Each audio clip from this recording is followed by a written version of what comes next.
Coucou tout le monde, j'espère que vous allez bien. Moi, je vais répondre à une question qui m'a été posée par une abonnée et que certainement certaines s'en posent aussi en concernant la masturbation dans la spiritualité. Mais déjà, c'est un sujet tabou, hein, c'est pas quelque chose que l'on en parle, dont on parle tout le temps. Mais ça dépend aussi pour chaque personne de quel côté vous vous mettez. Du côté physique, vraiment uniquement physique, c'est quelque chose qui est conseillé, qui est bien pour l'être humain. Et du côté spirituel, ça reste aussi un art et un langage et même un rituel. Il y a des liens qui se créent via la voie de la masturbation ou de la sexualité et même certains qui s'en défendent aussi. Bon, pourquoi la pratiquer? Déjà, pourquoi la pratiquer de façon physique? On va pas parler du côté spirituel, c'est déjà apprendre à se connaître, apprendre à comprendre le langage de son corps. Là, c'est carrément autre chose. Là, c'est vraiment si on est dans l'optique de, on est juste focalisé sur le physique, faisant obstruction de tout ce qui se passe autour de nous, des énergies qui pourraient aussi récupérer ça pour s'en servir dans un autre but. Ça, c'est vraiment le faire dans un cadre sécurisé, sécurisant et sain. Mais tout aussi est une question de rituel. Parce que s'il y a des choses que l'on fait de façon automatique aussi et que l'on ne se rend pas compte des conséquences qu'il pourrait avoir, même lorsque l'on mange chez des personnes ou même chez soi, parce que les aliments, on ne sait pas toujours d'où ça vient, les énergies qui ont dû traverser certains aliments, il y a des choses à faire, ou même des prières, il y en a qui font juste un signe de croix.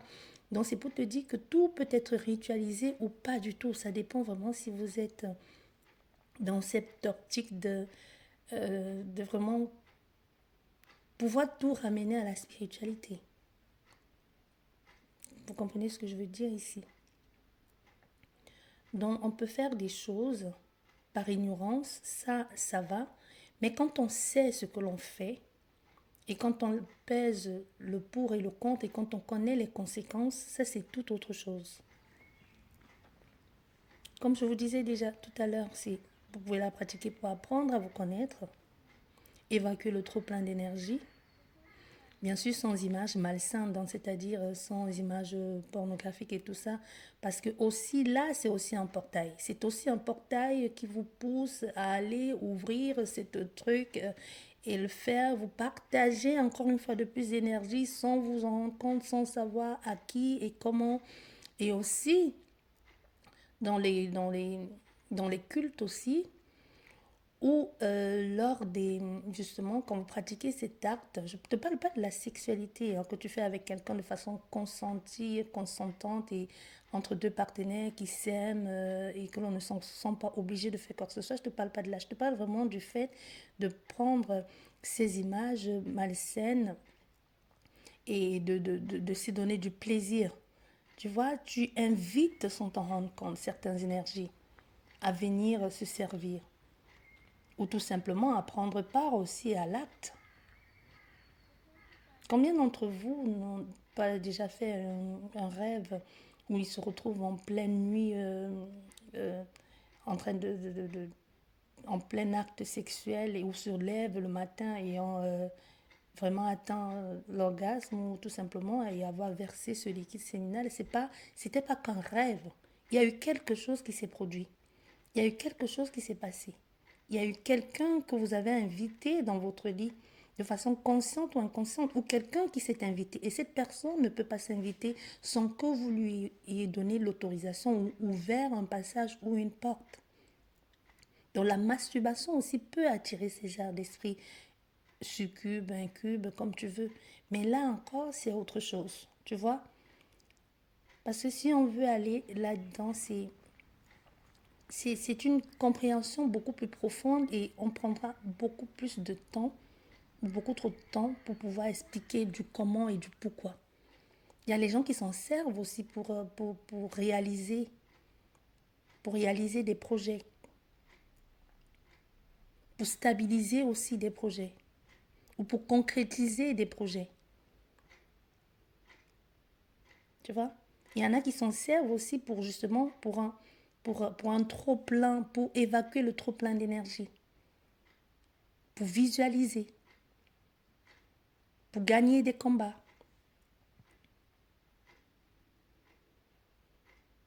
Et aussi sachant que quand vous faites justement, vous pratiquez l'acte, sachant que rien ne se crée, rien ne se perd, tout se transforme. Donc pour vous, c'est rien. Pour vous, c'est ah ben non, c'était un moment de plaisir en solo, je me suis fait du bien. Non, rien ne se perd, rien ne se crée, tout se transforme. Donc pour vous, c'est rien, c'est aller dans le vide. Il n'y a pas de vide, il n'y a pas de néant. Quelque chose a dû le récupérer. Ou vous-même, vous l'avez récupéré. Ça dépend. Si vous le faites en conscience et que justement vous mettez cette énergie dans quelque chose de productif, vous pourrez créer quelque chose de génial. Mais encore faut-il visualiser, créer. Et si tu as beaucoup de mal à visualiser, parce que c'est aussi la visualisation, c'est tout un art. Si tu as du mal à visualiser, tu peux justement l'objet de ton désir. Tu peux tu peux mettre tout ça dans un point précis ou même dans un objet. Tu vois, tu visualises ou tu imagines, tu écris tous les détails nécessaires, tu le mets, c'est un peu, c'est comme des poupées, des poupées vaudou. Ça peut être un objet, ça peut être une poupée. Tu vois, tu as tout centralisé dans cet objet. Tu as tout ramené dans cet objet. Dans cet objet représente cette personne ou cette chose. Donc, en gros, pour vous dire, ça ne change rien du tout. En gros, c'est pour vous dire ceci, ça dépend de ce que vous avez en tête. Vous savez, euh, tout dépend de l'intention que vous avez. Si vous faites des choses de façon consciente, de façon intelligente aussi, les choses ne peuvent que bien se passer. On n'a pas besoin de tout ritualiser non plus. Si tu as juste envie de le faire et de prendre ton pied, vas-y. Mais si tu as envie de le mettre dans un cadre spirituel, oui, pourquoi pas. Tu vas t'informer, tu vas te former et tu essayes de réaliser ce que tu veux via la masturbation. Mais c'est vrai que dans certaines cultures, dans certaines religions, c'est déconseillé. C'est vivement déconseillé. Parce qu'une fois de plus, on ne sait pas ce que l'on attire à soi. C'est pour protéger, mais aussi, sachant, et aussi, il faut dire les choses honnêtement. Euh, Ça peut amener de la frustration. Il y a des gens qui le font pour justement, comme je dis, évacuer ce trop plein d'énergie et aussi éloigner la frustration. Ça fait aussi du bien, la masturbation aussi, ça soigne. Il faut dire des choses. Donc, si vous avez envie de faire je ne vous conseillerais pas de faire quoi que ce soit ou de ne pas le faire. Je vous donne juste mon point de vue. C'est mon école à moi. Je n'ai pas la science infuse, je n'ai pas la réponse à tout. Moi, vous m'avez posé la question et moi, je vous donne mon opinion, ce que j'en pense. Vous voyez ce que j'en pense. Moi, je pense que euh, tant qu'à faire, autant faire d'une pierre deux coups. Transmuter cette énergie pour s'en servir, pour réaliser vos projets, pourquoi pas. Vous savez très bien que l'énergie sexuelle est très puissante. Mais surtout, ne vous laissez pas manipuler par les soi-disant connaisseurs qui vont vous encourager à venir dans un cadre privé et vous toucher. Aucun thérapeute, aucun connaisseur, entre guillemets, dans le domaine n'a le droit de vous toucher. Il faut arrêter de laisser les gens venir violer votre espace, venir abuser de vous. Non, la personne peut te dire, via une méditation guidée ou tout simplement il peut montrer sur lui-même et que toi tu le reproduises. Ne laissez pas les gens vous toucher à moins que tu donnes ton consentement et que tu veuilles que cette personne te touche. Parce que ça aussi, il y a tellement eu des abus de ce côté-là, via des pseudo praticiens qui maîtrisaient trop la chose et qui ont profité pour abuser de beaucoup de personnes. Et ça se passe encore de nos jours, même via la religion, via plein d'autres choses aussi, la tradition. Il y en a qui en profitent pour faire n'importe quoi, pour créer, pour vraiment créer du mal-être et créer des traumas dans la tête des femmes, des hommes et même des enfants.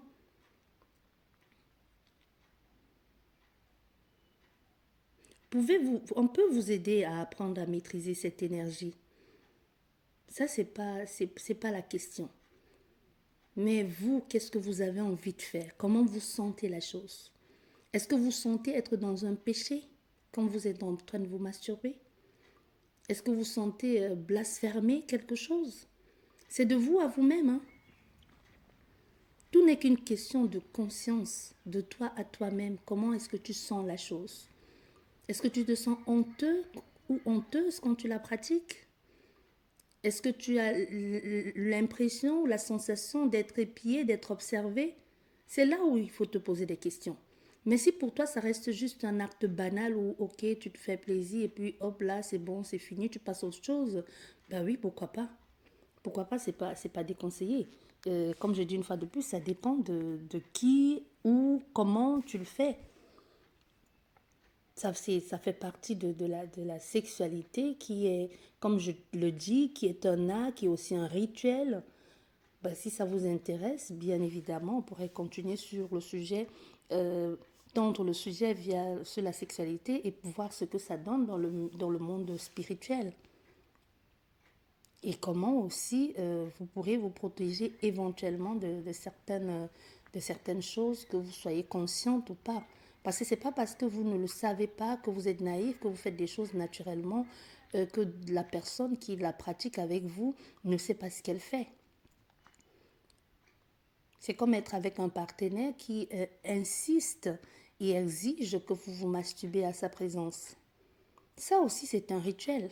Il y en a qui le font juste parce que c'est un plaisir de vous regarder et que ça leur donne du plaisir, mais il y en a qui le font parce qu'ils récupèrent, parce que vous ne voyez que lui, mais peut-être dans cette pièce, ils sont 10, 100, voire plus. Comme me disent toujours les guides, rien ne se perd, rien ne se crée, tout se transforme et tout est récupérable. Ceux qui ont déjà eu l'expérience nocturne, sexuelle, et qui se lèvent et voient leur lit trempé, vous posez la question comment j'ai pu attirer ça. Vous pouvez l'avoir attiré de façon consciente ou de façon inconsciente. Vous pouvez peut-être l'avoir récupéré à quelqu'un via justement cet acte-là. Que ce partenaire vous a refilé ce que l'on appelle vulgairement un mari ou une femme de nuit. Vous avez baptisé avec, même via un portail que vous avez ouvert, qui peut justement être cette scène que quelqu'un a partagée via les réseaux. Les gens ne partagent plus les choses, surtout dans le monde mystique et le monde spirituel. Il ne faut pas non plus tout mystifier, hein, non. Non, faites attention. Mais il y a des gens qui savent maintenant comment manipuler l'énergie et comment amener plusieurs personnes à leur cause. Comment capter l'énergie, comment capter l'attention. Et on ne capte pas toujours l'attention pour s'en servir euh, dans des buts créatifs, positifs. Vous voyez, il y en a qui maintenant, de plus en plus, hein, vous voyez, de plus en plus, ça devient une sorte de vulgarisation que les gens balancent des trucs sur les réseaux en disant c'est une erreur, on m'a piqué mon téléphone. Non, il y a des gens qui, ça fait partie du packaging, ça fait partie justement de l'accord qui a été donné, qui a été scellé avec cet esprit qu'à un moment donné, il faut attirer la plupart des âmes via le regard. Le regard, n'oubliez pas que le regard est le reflet de l'âme. Il y a des personnes, comme on dit souvent, faibles d'esprit. Ce n'est pas qu'une ce n'est pas qu'une façon de dire. Faible d'esprit, c'est vraiment tout, ça englobe énormément de choses. Tu peux regarder quelque chose via les réseaux que quelqu'un a partagé, justement une image obscène là, et toi tout de suite tu es capté par ça. Mais la suite des événements, tu ne l'associeras jamais à cette image que tu as vue de façon juste futile qui passait et que tout le monde a regardé. La suite des événements, en aucun moment tu vas associer à ça.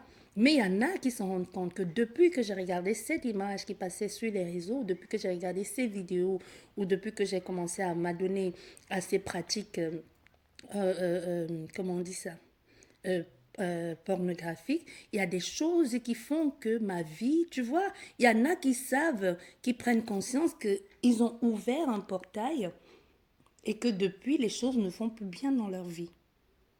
Bien, j'espère que j'ai répondu à votre question. Je me suis un peu éparpillée de long à large, certainement, mais c'était une façon de vous faire comprendre aussi comment vous pourrez prendre la chose et comment vous pouvez même la canaliser, hein, parce que tout dépend encore une fois de plus du ressenti de chacun et de la position de chacun. Je vous dis merci beaucoup. J'espère vraiment avoir répondu à cette question et n'hésitez pas si vous avez d'autres questions à me poser. J'y répondrai avec grand plaisir. Mais comme je vous le dis toujours, moi je parle, c'est mon école, c'est ce que je sais. Je n'ai pas la science infuse, je n'ai pas toute la connaissance. Tout le monde évolue. Vous, moi également, j'évolue tous les jours, j'en prends tous les jours. Ce que je pensais être la vérité hier, aujourd'hui ça peut ne plus être le cas, mais c'est ça aussi l'évolution, parce que le monde évolue. Donc ce n'est pas ce que je te transmets, ce que je te donne, ce que je partage avec toi, ce n'est pas la vérité. Ce n'est pas une vérité nette sur laquelle il faut rester, sachant que les choses et les énergies évoluent, bien sûr. Comme je dis toujours, que ce soit une guidance ou une privée ou générale, il faut toujours prendre avec des pincettes. D'accord? Il faut toujours prendre avec des pincettes. Hier, j'ai eu un message, que ça n'a rien à voir, bien sûr. Hier, j'ai eu un message de mes des guides qui m'accompagnent et qui me disaient, c'est pas parce que l'on t'envoie une vision que ça veut dire que cette vision est forcément bonne. C'est juste pour que tu comprennes et pour que tu puisses réaliser et réparer certaines choses. Dans la vision ou la prophétie n'est pas forcément quelque chose de bon. Ça peut aussi te préparer ou te dire, regarde ce qui va arriver. Donc, faites aussi attention à ce que vous recevez et que vous prenez pour agent comptant. Apprenez à faire le tri, à vous recentrer sur vous-même et à ressentir. Parce que ce que moi je trouve bon pour moi peut être négatif pour toi. Comme je dis, tout évolue, tout change. Toi, peut-être tu es dans un moment de ta vie où justement ça te fait du bien d'avoir la main dans la culotte. Peut-être dans quelques jours, ça ne sera plus le cas. Tu seras peut-être dégoûté ou tu trouveras ça malsain. Peut-être hier encore, plus jeune, on te disait non, c'est quelque chose de malsain, tu peux pas, et ce qui est tout à fait normal et qui est vrai. Et aujourd'hui, tu trouves que cet interdit n'avait pas lieu d'être. Tout dépend vraiment de la perception de tout un chacun, du lieu, du moment où l'on se trouve, où en est notre évolution, où en est notre pensée et où en est le lien avec soi-même. Tu comprends? L'alignement avec soi-même, vous en êtes où? Donc, encore une fois de plus, la réponse à cette question n'est pas oui, non. La réponse à cette question est toi-même, comment tu ressens les choses. Je te partage ce que je sais, le peu que je sais, et maintenant à toi de voir. Tu te positionnes où après avoir écouté ce partage, toi, comment tu ressens les choses? Parce que n'hésite pas à laisser les commentaires parce que chacun a l'idée sur la chose. Ça fait toujours plaisir d'avoir des gens qui partagent leur expérience ou qui partagent leur savoir. On apprend tous les jours, j'apprends de vous, vous apprenez de moi. Donc n'hésitez vraiment pas à mettre sous la vidéo, l'audio, les commentaires, aussi partager vos expériences. D'accord? Voilà. Je vous dis merci beaucoup de m'avoir écouté. Merci encore pour cette question. Et comme je dis, n'hésitez pas à poser des questions. Prenez bien soin de vous et je vous souhaite un